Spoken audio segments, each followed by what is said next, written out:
Assalamualaikum, nama saya Vita Karima. Saya umur 29 tahun dan saya merupakan pemilik toko online Tans Collection.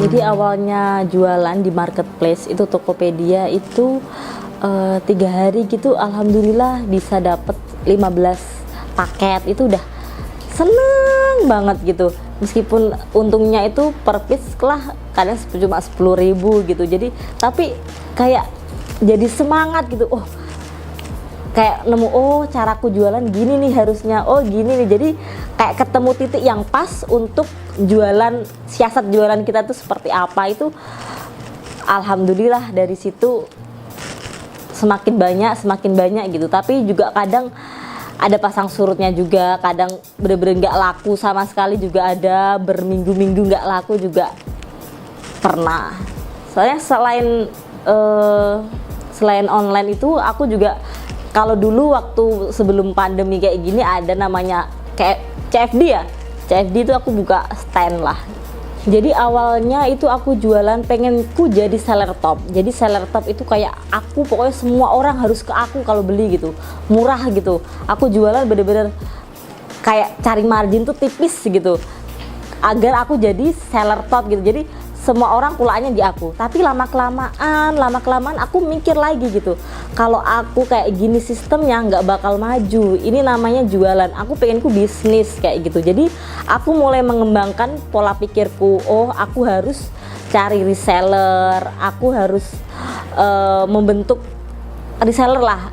Jadi manajemen reseller itu seperti apa. Jadi aku mulai sedikit-sedikit naikkan margin, terus aku kelola grup, ada grup WhatsApp gitu. Aku edukasi para reseller gitu, syarat ketentuannya seperti apa gitu, terus bagaimana aku menjaga harga gitu. Jadi marginnya diatur gitulah untuk kiat-kiat yang aku jalankan sekarang. Alhamdulillah kalau ditipu nggak pernah ya, tapi kalau sesuatu yang sangat merugikan pernah. Itu sangat kecewa banget terhadap salah satu konveksi. Aku udah nggak pakai sekarang konveksinya. Jadi dulu sempat kerjasama sama konveksi gitu. Jadi awalnya bagus gitu, oh jahitannya rapi, ini sesuai dengan SOP kita gitu, rapi ya, rapi standarnya kita gitu.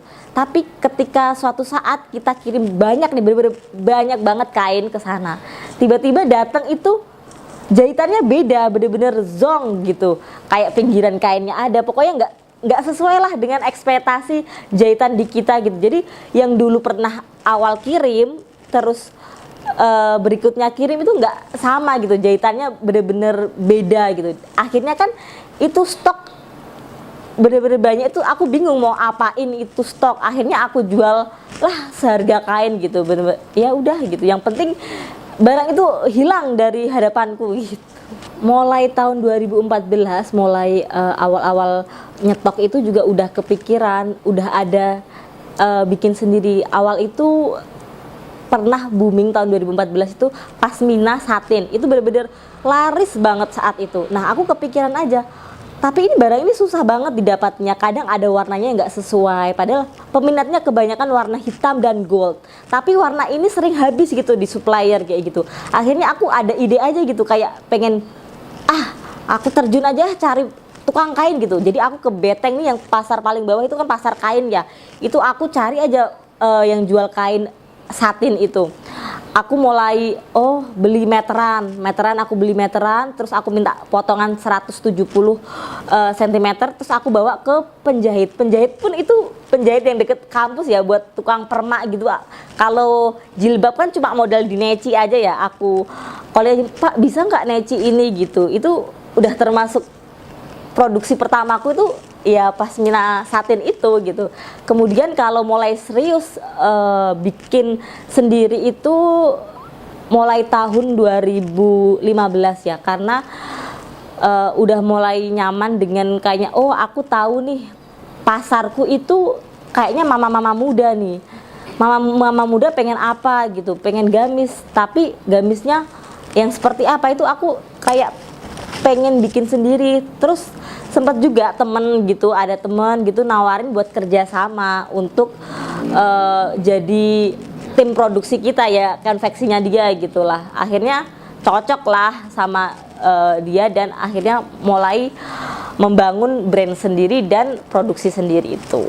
Jadi awal mula bikin brand sendiri itu paling sekitar 5 jutaan lah. Itu aku beli kain roll, 1 roll gitu, jadi guluan besar. Biasanya kan cuma ecer beberapa potong. Itu aku mulai 1 roll itu bisa jadi sekitar 30 sampai 40 baju. Kalau dress ya kurang gitu. Nah, terus tambah label dan hand tag itu ya kurang lebih sama ongkos jahit sekitar segitu modalnya.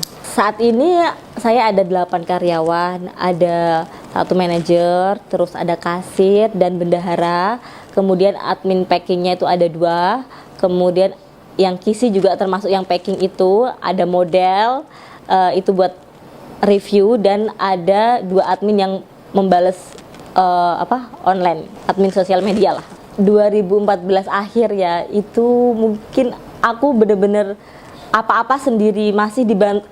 Ada sih 1 admin, cuma dia pulang udah jam 6. Tapi aku tipenya orang yang nggak bisa nunggu besok. Jadi kalau customer pengennya sekarang ya aku kirim sekarang gitu. Apalagi barang produksi itu masih belum stabil ya. Jadi produksi itu datang kayak penjahit itu jam 7, jam 8 tuh barang baru jadi, baru datang kayak gitu. Aku kepikiran pendingan tuh harus gimana caranya, harus terselesaikan saat itu juga. Ya udah aku packing sendiri, aku nulisin sendiri. Jalan nggak tahu kenapa waktu itu aku nggak beli printer ya, itu aku tulis tangan juga sendiri itu semua. Habis itu aku kalau kirim ke JNE itu tengah malam, kadang jam 11, jam 12, jam 1. Mungkin dari itu dia iba kali ya, apa kasihan gitu.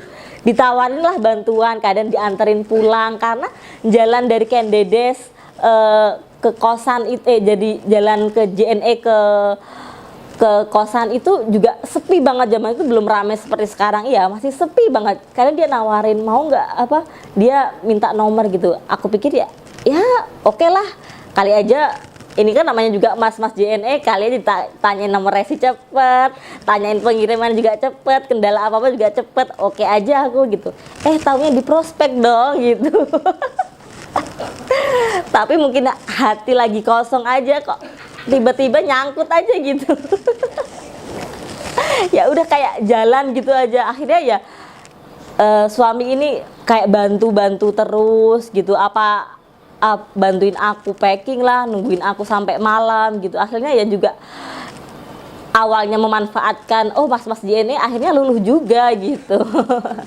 Jadi peranan suami saat ini sih masih sambil proses penyesuaian juga, risetnya masih baru aja Desember kemarin gitu. Jadi saat ini masih seksi riwa-riwi juga, bantu-bantu aku sambil memahami toko. Tapi karena anak udah 2 ya, itu jadi toko tuh yang urus sekarang suami semua. Jadi aku bagian kayak produksi, nah beliau ini yang bagian action lah gitu, sama yang koordinasi tim-tim itu seperti apa ya, dia yang mengkoordinasi. Kalau aku bagian belakang aja yang perkainan, perproduksi, penggajian tuh masih saya. Untuk produksi kita bisa 1 minggu itu sekitar 2.500 page itu produksi dalam 1 minggu. Nah, perharinya kita bisa keluar itu 300 sampai 350 page lah per hari, barang yang keluar. Alhamdulillah kalau omset per bulan sekitar 1,5 M lah, bisa. Di masa pandemi ya 2 mungkin bisa. Orang yang paling berpengaruh menurut saya orang tua sih, terutama sosok seorang ibu sendiri. Ya kalau nasihat seorang ibu pasti dimanapun kamu berada harus jadi orang yang jujur. Pokoknya intinya jujur itu nomor 1.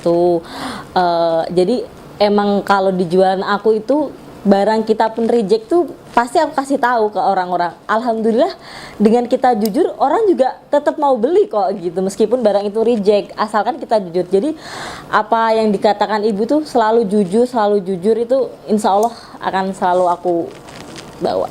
Dan ibadah sholat itu wajib gitu kalau ibu itu bilangnya seperti itu. Mimpinya aku pengen banget ke depannya Tans ini bisa lebih luas lagi jangkauannya. Kita punya beberapa agen lagi. Kalau saat ini kan masih tahap reseller ya, kita masih, nah ke depannya aku pengen nih ada agen di cabang di Jakarta, mungkin di Bekasi, di Makassar gitu. Amin, semoga. Banyakin link, terus jangan lupa sedekah, harus jujur, terus tetap berusaha, dan kalau bisa itu kalau jualan itu harus stok, karena aku percaya banget kalau emang the power of stok, karena kalau nyetok itu insya Allah hati rasa ingin berjualan itu muncul gitu. Gimana caranya pikiran kita untuk menghabiskan barang itu akan berputar gitu loh. Jujur sampai saat ini tuh aku masih nggak nyangka banget kalau akhirnya sampai di sini gitu. Titik aku sampai bisa kebelilah rumah ini, kebelilah mobil itu. Awalnya aku hanya cuma kepikiran tuh pengen kayak teman-teman yang lain punya motor matic gitu doang. Malah alhamdulillah dikasih lebih sama Allah gitu. Terima kasih banget gitu.